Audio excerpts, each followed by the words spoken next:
Sürücünün qazancı nə qədərdir? Məsələn, necə hesablayırsınız? Bayaq sahibkar haqqında qazanc barəsində dediniz. Düzdür, 50-50 fikirləşirsiniz və yəni ən azından sahibkar qədər sürücü də qazanmalıdır. Yəni bir ifadə işlətdiniz.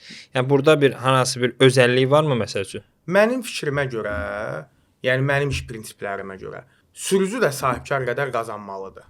Çünki sürücü gün ərzində çox sərnişinlə təmasda olur. Çox probkada qalır, çox sıxlıqla məşğul olur.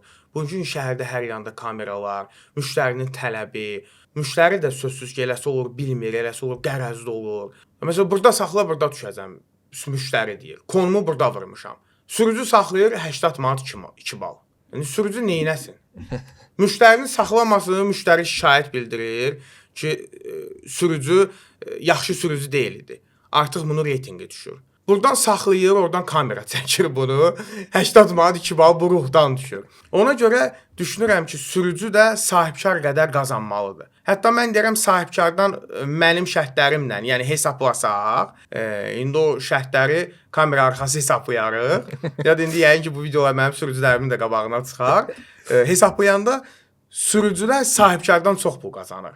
Yəni məndə olan sürücülər işləyən sürücüdən gedir söhbət. Sahibkardan çox pul qazanır.